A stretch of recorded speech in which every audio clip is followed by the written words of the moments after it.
الأسلحة الفتاكة. The lethal weapons that have spread into people's hands had begun to ravage the country and tear it apart. And they are killing the innocent, tarnishing the reputation of the country and its people.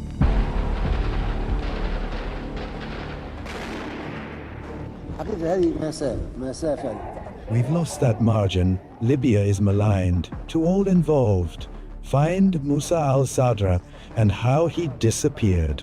I sought to serve the poor Christians in Tyre just as I worked to serve the Muslim poor, far from sectarian. The Imam's cause does not weaken with time. It is like a snowball rolling from a great height.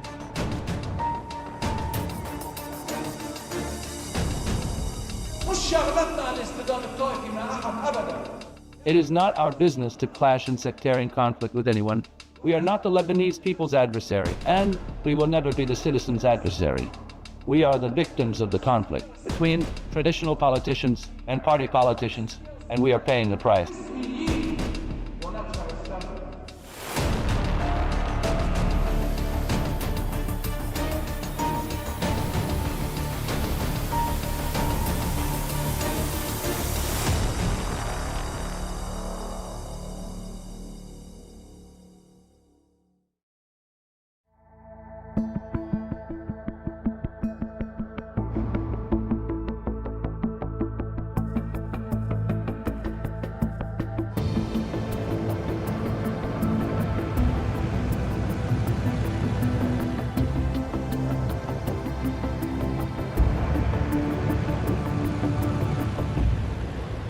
In 1959, an old plane from Tehran landed at Beirut International Airport.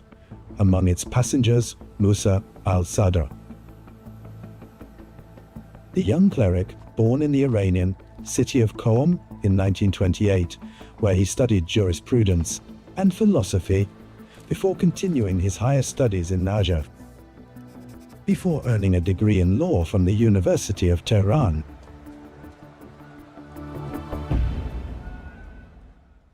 Imam Musa Al-Sadr, who descends from a family from Jabal Amel in South Lebanon, came to Lebanon at the Shiite community's invitation to assume its leadership. After the death of Imam Abdul Hussein, Sharafuddin in the city of Tyre. From the moment he arrived, he stepped beyond the traditional religious framework and engaged in field and social work, laying out a plan to uplift marginalized areas and integrate them into national and political life, especially in the south and the Bekaa, starting from his belief that his project is inseparable from the Arab framework. Based on solidarity among the region's states and peoples, and confronting everything that threatens the unity of the Arab world. Imam Musa Al-Sadr holds both Lebanese and Iranian nationalities, but he is of Lebanese origin from the village of Shour in South Lebanon, Tyre district. Imam Musa Al-Sadr became president of the Higher Islamic Shiite Council in Lebanon, an official institution, yet he called for the abolition of political sectarianism, and he advocated lifting deprivation from all people of all sectors. At the same time, Imam Musa Al-Sadr was free of many slogans and many policies that were being imposed on Lebanon at the time, to the point that he opposed armed Palestinian resistance operating from South Lebanon. He was not against American efforts, and he considered that dragging Lebanon into these battles was beyond the country's capacity.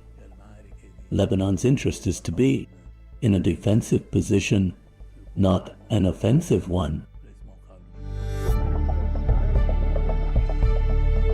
As security tensions rose in the south, Imam Musa Al-Sadr warned against turning Lebanon into a regional battlefield, contested by rival axes, and paying for it with Lebanese blood. He saw salvation in supporting the Lebanese army and enabling it to extend its authority over all Lebanese territory. He called on the Lebanese army to protect the south. Today, some Lebanese are very pleased that the army has gone to the south. And this was Imam Musa Al-Sadr's demand since 1975. He insisted that the Lebanese army be at the border to protect the land in the south, and safeguard Lebanese sovereignty. Today, the Shiites need the logic of Imam Musa Al-Sadr, who was a pioneer in anchoring the principle of the state among Lebanese Shiites. After they had, for a time, drifted away from Greater Lebanon, he brought them back together with Imam Shamsdin into the fold of the Lebanese state. This is what we need today. And when he also founded the Shiite Council in Lebanon, he was the first to declare that Lebanon is a final homeland with an Arab identity, meaning even before the Taif Agreement. Imagine in 1989 in the Taif Agreement that Lebanon would, in its first 2 articles, affirm in the Lebanese constitution that Lebanon is an Arab identity homeland. This is what Imam Al-Sadr, with Imam Muhammad Mahdi Shamsdin, wove into a paper of political and social reform that was adopted at the Higher Shiite Council on May 11, 1977. He had a famous saying, "I am against the unjust ruler, even if he is a Shiite, and with the just ruler, even if he is Maronite or Christian." For Imam Musa, sectarianism was the real affliction of the political system, one that brings with it a lack of trust among Lebanese. Therefore, he focused in his discourse on the relationship among 3 levels: the homeland, the citizen, and the state. He was on guard and wanted to confront this project, the arming of the Shiites in Lebanon in confrontation, and he sought to preserve the link between Lebanese, Shiites, and the Arab community. At the start of the 1970s, the Lebanese scene began changing gradually due to political and sectarian tensions, along with the strain from armed Palestinians, pushed the Lebanese militias to prepare for internal confrontation. They began organizing their ranks and arming themselves, heralding the country's slide towards civil war. So Musa al-Sadr worked to open channels of communication with various political forces and Lebanese sects. In his speeches, he stressed that social justice and national unity are the real gateway to Lebanon's stability and the strength of its position in the Arab world. What was Musa al-Sadr doing at that time? He, together with Imam Shamsuddin, staged sit-ins in mosques and churches along the front lines, in Ain al-Ramani and in Antelius, to say, "Stop this war." Consequently, Sayyid Musa, like Kamal Jumblat, became an obstacle to the forces that had their hands on the country.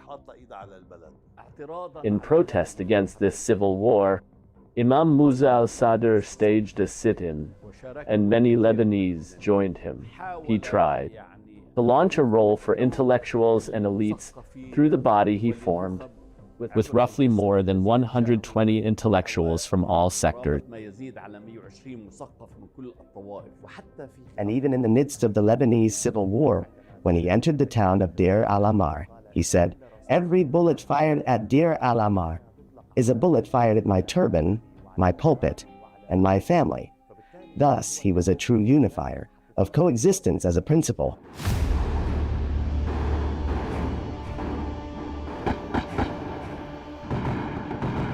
Despite the ferocity of the civil war and its pressures, Imam Musa al-Sadr managed to protect his community and keep it from being drawn into the furnace of battle, charting a path based on the idea that dignity is preserved by the unity of the country, not by plunging into its internal conflicts.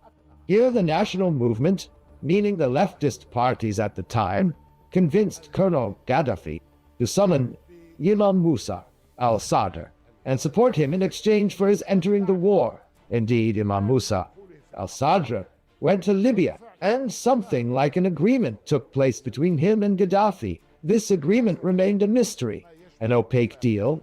In short, what was understood by Imam Musa al-Sadr was that Gaddafi wanted to support the Shiite situation as a whole. What Gaddafi meant was that this support was in exchange for Imam Musa al-Sadr and the Shiites in Lebanon taking part in the war. And here began the so-called misunderstanding, or the beginning of the rift.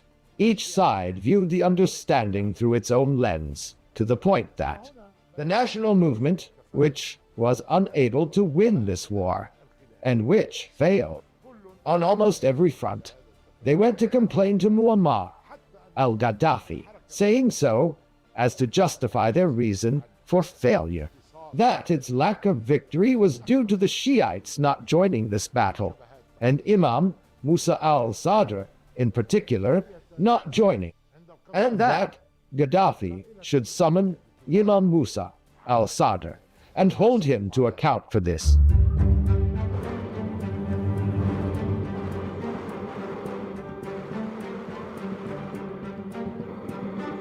On the fateful day of August 25th, 1978,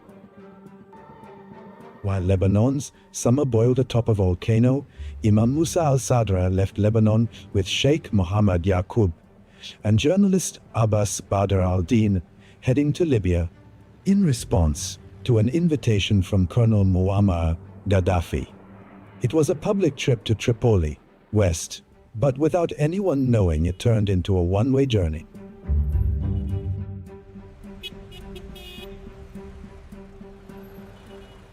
The fate of Imam Musa Al-Sadr and his two companions became an open riddle in which testimonies intersect and diverge. Narratives multiplied about the last trip to Libya.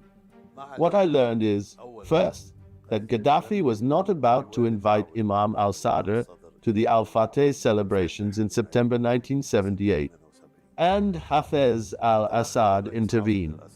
With Algeria's President Houari Boumediene, a friend of Muammar Gaddafi, and asked him to invite Imam al-Sadr to the celebrations and to arrange the relationship with him. I will reveal to you something for the first time. There are two figures whom I know, and am certain, warned my father, Sheikh Mohammed Yaqub, not to go to Libya, though I don't know whether Imam al-Sadr was also included in that warning. The first figure is Rifat al-Assad. Rifat al-Assad loved my father greatly and told him and advised him not to go. The second figure who advised him was the late former president, Camille Chamoun. I don't know the background of these warnings, but it turned out they were correct.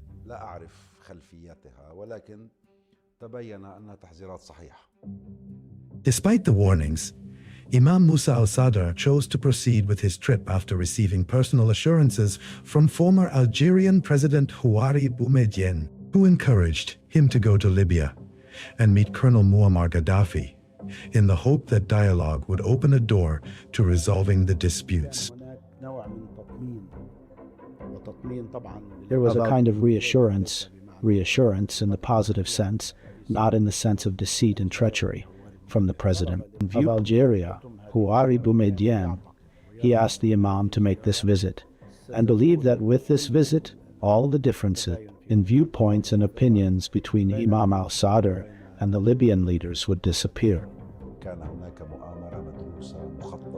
There was a studied, planned conspiracy, calibrated to the circumstances I mentioned, especially since Muammar Gaddafi had some time earlier sent his prime minister, Abdel Salam Jalaud, to Lebanon, where he met most of the leadership, national or Islamic at the time, under a certain banner, and most of them differed with Imam Musa al-Sadr in their approach to the Palestinian issue and to the Lebanese reality.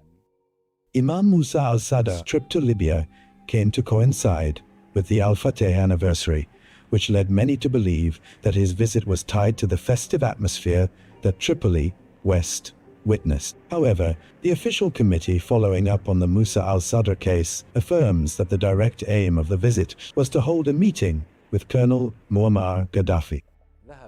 He went to Libya at Muammar Gaddafi's invitation to meet Muammar Gaddafi, not to attend the Al-Fateh of September celebrations, nor for anything else. To meet Muammar with the aim of addressing the issue of the civil war in Lebanon, which was raging at the time, and to solve the problem of South Lebanon and the scorched earth policy. A meeting took place with Muammar Gaddafi on August 31st, 1972, in Bab al-Aziziyah, with the Imam's two companions, the travel companions, His Eminence Sheikh Mohammed Yaqub and journalist Abbas Badr al-Din. The meeting was stormy, and Gaddafi ordered his aides to detain them. The days preceding Imam Musa al-Sadr's trip were laden with shifts. In the streets of Tehran, the features of the revolution were emerging, and as the Israeli incursion neared its end, Lebanon groaned under its wounds and was ablaze with merciless internecine fighting.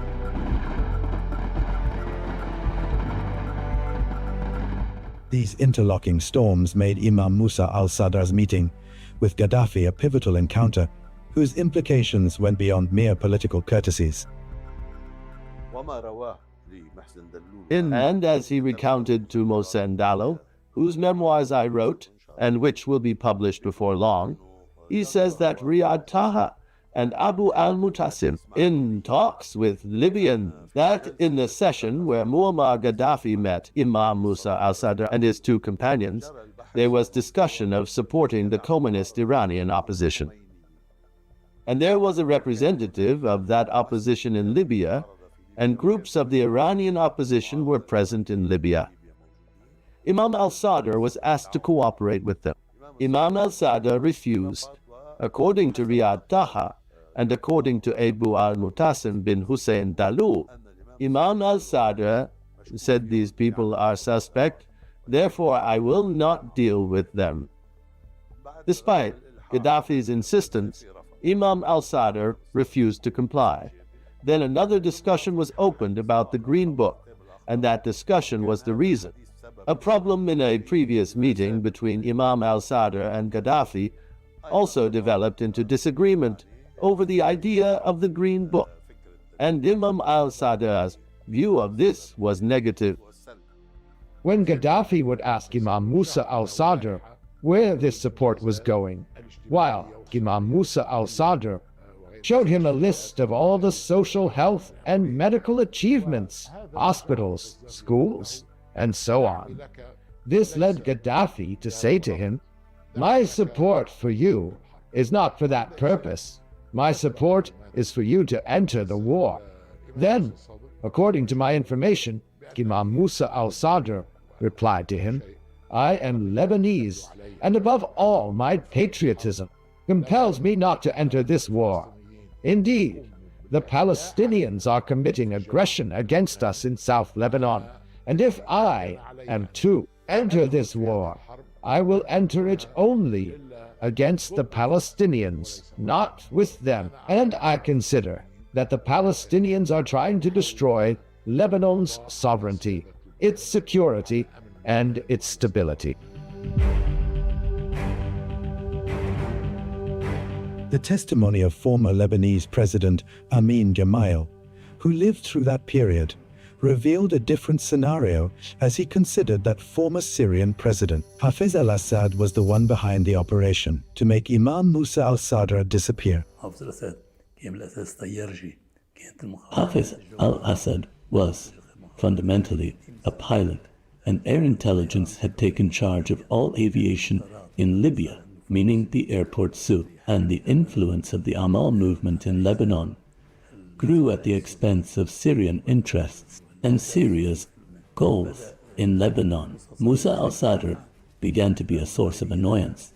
On the surface, relations were good with everyone, but in reality, Syria was irritated by the Amal movement. As for arranging the disappearance Musa al-Sadr in Libya, Syrian intelligence at that time had complete control over the airport. In Libya, Gaddafi was confronted with a fait accompli on this matter, and it's possible he had no knowledge of the operation until after it happened. And this, he argues, confirms that the operation was Syrian, not Libyan.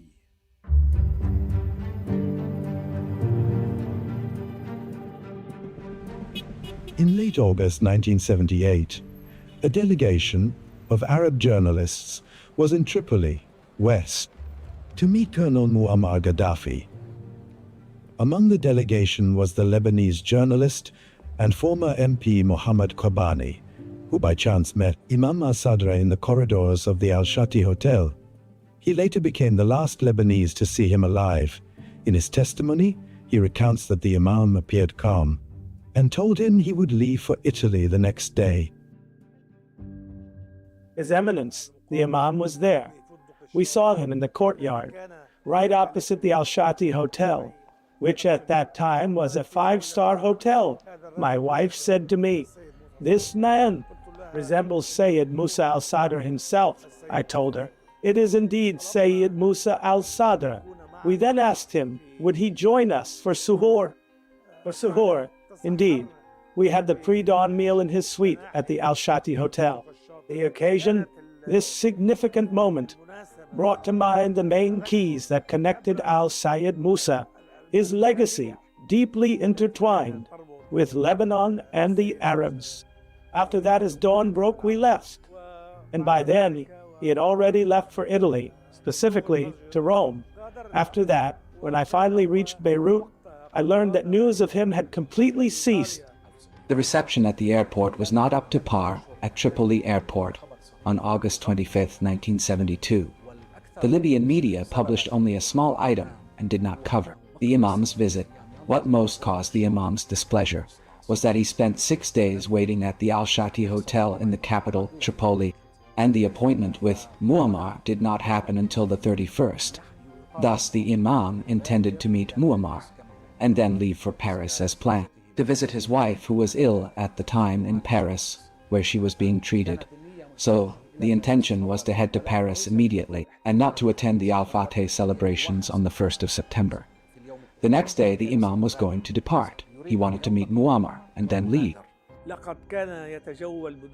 He was moving about without any guards, and when I spoke with the Libyan ambassador, Salih al-Duroki, who was my friend, I said to him, "How is it that the Imam has no protection?" He said to me, "Here I am a citizen, not an ambassador. Therefore all I have is my own car, and I've given it to you. Do as you wish." And that's what happened. Kabani's testimony added a new dimension to the mystery. It shows that Musa Al-Sadr was convinced his trip to Libya would end safely. Before its final hours turned into a riddle that has pursued the truth for more than 4 decades. But the Imam did not go to Rome. He did not depart for Rome on that night, the night of August 31st, and we obtained judicial rulings from Italy that nullify the entire Libyan narrative. Muammar Gaddafi relied on the story of departure to Rome. The statement of his foreign ministry on September 17, 1978, 17 days later, said that the Imam had left for Rome on an Alitalia flight that evening.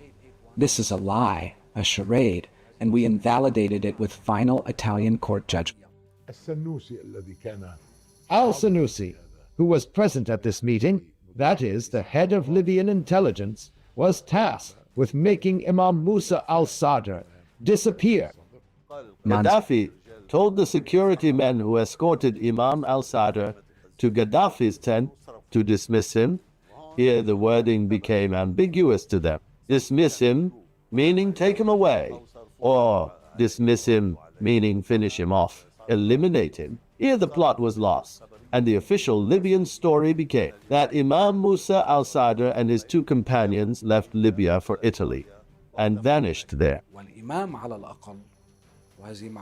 But the Imam, at least, and this is confirmed information, was detained at first in the Yanzar area, on the outskirts of Tripoli, an apparent security zone, a type of security detention within houses, and he remained there for several years.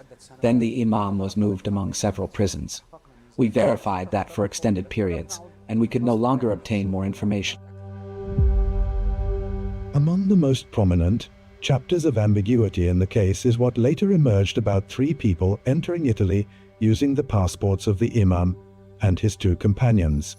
This identity theft operation was later documented in airport records, which sent the investigations spinning in circles and opened the door to endless questions. His passport was used to prove that he left Libya and entered Italy. So, a person, a man who resembled him, was selected, and this passport was presented. He left Libya and entered Fiumicino Airport in Italy using Imam Musa Al-Sadr passport. Therefore, in the Italian police records, it appears that Imam Musa Al-Sadr entered Italy. The Imam never boarded the plane. The intelligence officers who impersonated the Imam and his 2 companions are known by name, Al-Ruhaibi and his 2 associates. Mansouri, and Samun.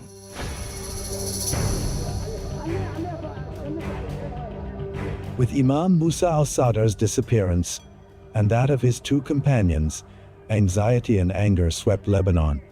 Demonstrations erupted, demanding to reveal his fate while institutions moved through their official channels to pressure the Libyan authorities and demand clarification of what happened. The Lebanese state, the Imam's family, and the pillars of the higher Islamic Shiite Council mobilized when news of the Imam and his companions was cut off. And the one who reported that was the Lebanese ambassador, or the chargé d'affaires of the Lebanese embassy at the time in Libya, Mr. Nizar Farhat, who went to check on the Imam at the hotel.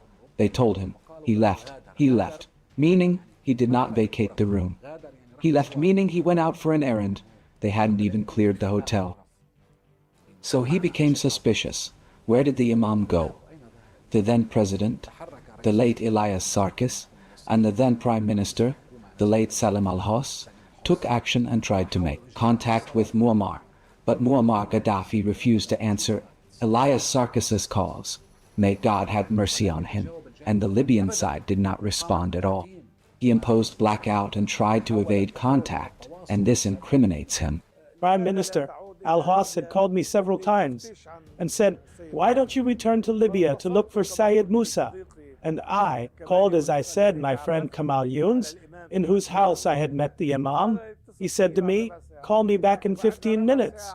And after 15 minutes, he told me, he is in his suite at the hotel, which means that in Libya, they did not know the whole world was searching for Musa Al-Sadr.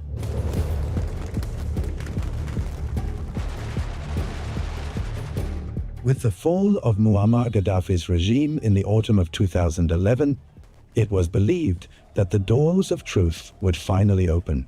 An official delegation, a delegation from Lebanon, including state representatives and Imam al-Sadr's family, set out for Tripoli, hoping to unravel the mystery of his disappearance. They toured official headquarters and security centers and met officials of the Libyan Transitional Authority in an attempt to seize any thread that might lead to the whereabouts of the Imam and his two companions. But despite media momentum accompanying the visit, the delegation returned to Beirut empty-handed. In truth, when the regime fell, we immediately went, as an official follow-up committee tasked by the Council of Ministers, to Libya, to the capital, 3 days after the regime's fall, in October 2011. We were given promises, and there were subsequent high-level official visits. We were given promises, many times by the President, the Prime Minister, and the judicial and also the security leaderships to cooperate. But nothing happened. None of the promises were carried out, and nothing at all regarding the Imam's case. No serious investigations were carried out, even with Abdullah al-Sanusi, and the pillars of the regime who were imprisoned in Libya, among them Abdullah Hajizi and Farah Abu Ghalia, and Ahmad Ramadan. There was never any serious investigation in the Imam's case. We, through investigations, found the Imam's clothes, or what is believed to be his clothes. They contacted our Lebanese brothers in Benghazi and then in Tripoli, and we arranged for a judge from the Lebanese government to coordinate with the investigative committee and the prosecutor general's office. There was suspicion about a certain body in a certain grave in a certain place. That grave, a mass grave, was not exhumed except with the knowledge of some of our brothers. In Lebanon, the judge attended and the members attended. The grave was exhumed and a sample was taken from that body, which is believed. God knows best whether it was the Imam's body or someone else's. We left the matter to the Lebanese government and authorities, as they have many scientific and technical means, and we entrusted the matter to them. He may have been imprisoned. Perhaps he's still in another prison we don't know about, or maybe he was moved elsewhere. But he is not the person who went to Italy. That is something certain, real, and factual.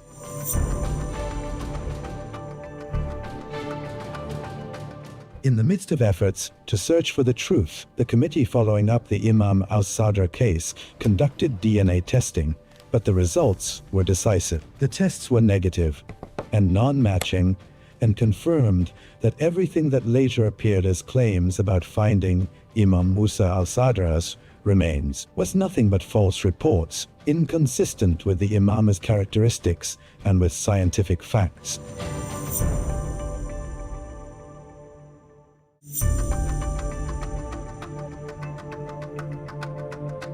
After decades of ambiguity, the kidnapping of Hannibal Gaddafi in 2015 revived the file of Imam Musa Al-Sadr and his two companions and pushed it again to the forefront of the Lebanese scene. Hannibal was living in Damascus as a political refugee after the fall of his father's regime, before he received a call from a security officer named Captain Fatima.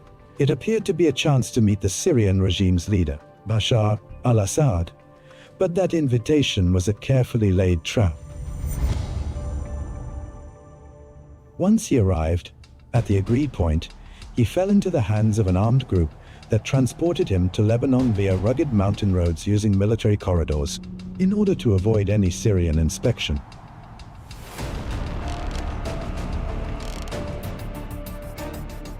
Later, accusations were directed at former Lebanese MP Hassan Yaqub as being behind the operation. As long as the total consensus of those who like and those who dislike says there is no real, serious action of substance, except for the matter of Hannibal Gaddafi, who is under the hand of the Lebanese judiciary, and one person described this as a trove of information. The central question: if I am accused of arriving at this result, then why did the world rise up against me? I was arrested, and there was an attempt to assassinate me physically, politically, and in the media, and the matter is still ongoing. After days of secret detention, Hannibal appeared in a video with bruises on his face, issuing an appeal to anyone who has any information about Imam Al-Sadr to disclose it.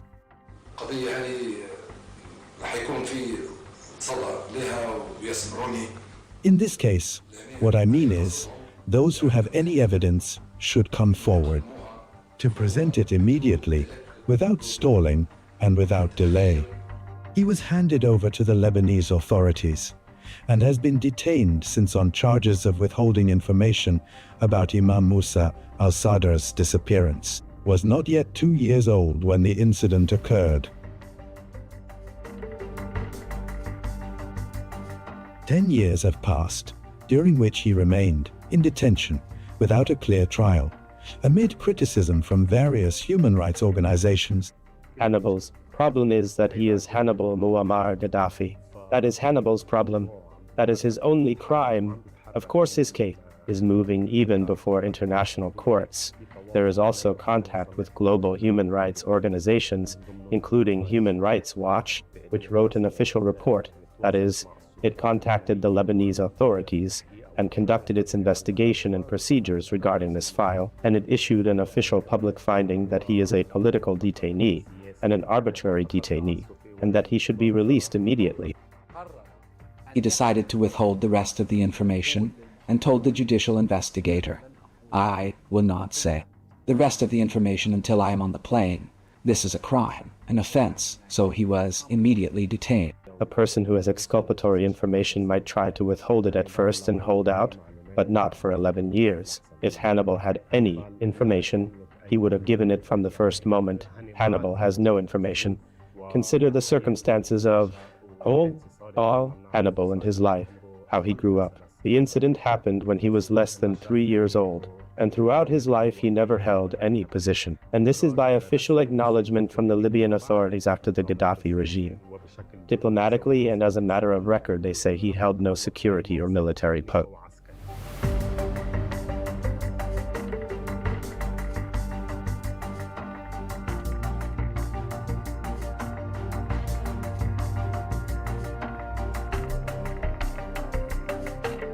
The one who undertook to make the Imam disappear was Abdel Salam Jalad, but without Muammar Gaddafi's knowledge. Hannibal tried to say that For 8 years, no judicial procedure has happened with him to this day, and he has not yet met the judge, and note the judicial investigator. Handling Hannibal's case, the judicial investigator had previously issued an indictment decision and referred the case to the Judicial Council before the arrest of Hannibal al-Gaddafi. Here we may speak about whether he has the authority to look into his case. In any event, the file is with him, but it has still been in the investigative phase for 10 years. For the judiciary to be fair at least, if he has information or is involved in any crime in this context, he should be tried, an indictment should be issued, and the case sent to the Judicial Council, and the Judicial Council should determine his sentence if he is not innocent, and decide his punishment if he is not innocent. It determines his sentence. The Lebanese Minister of Justice at the time, Major General Ashraf Rifai, considered that the detention of Hannibal Gaddafi was carried out unlawfully. On the day Hannibal Gaddafi was detained, I was traveling outside Lebanon, and even the Minister of Justice does not have authority over sitting judges, whether they were trial judges or prosecutors or others. He was detained. After I returned, I learned he had been initially detained. 10 years have passed since, and I say again, this detention is neither legal, logical, nor normal. It is merely an expression of the Sunni's weakness. Were the Sunnis truly stronger, he would not be detained at all. According to Islamic law, no bearer of burdens shall bear the burden of another, meaning that when he was 2 years old, he bore no responsibility for anything.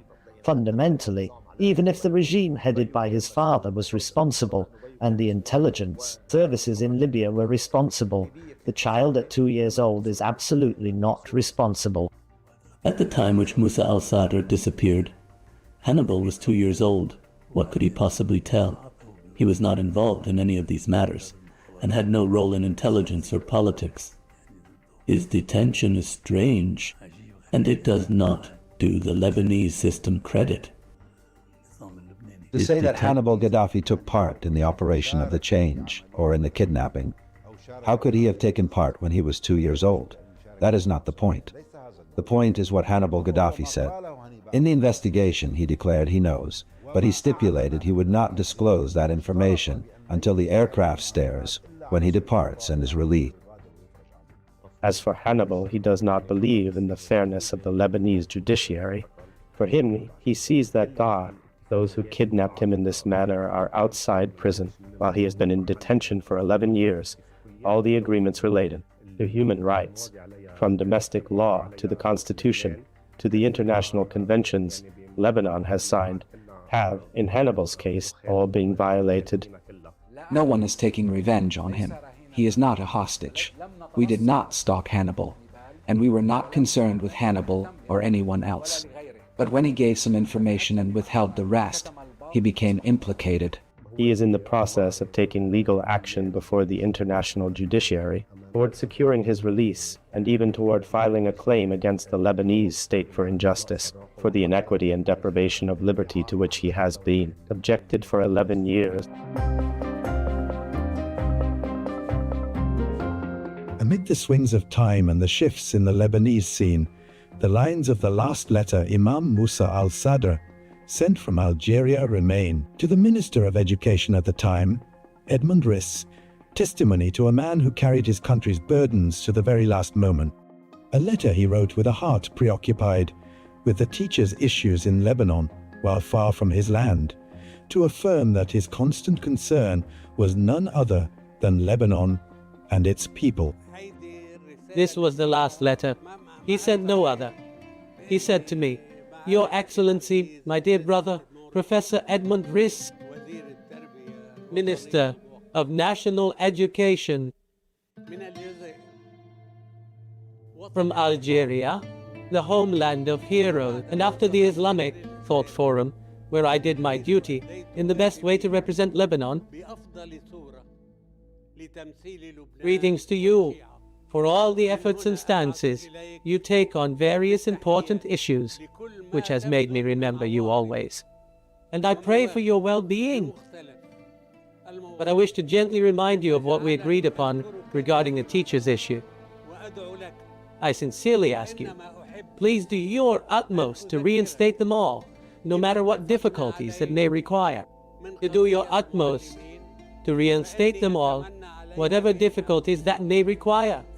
May all God preserve you.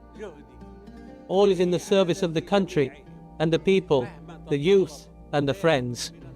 Musa Al-Sadr. He went to Libya after that and disappeared.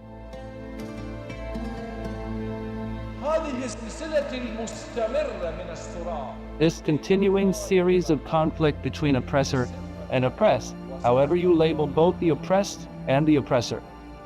But that heart that beat for the homeland suddenly fell silent in need. Late August 1978, leaving a deep void and hanging questions.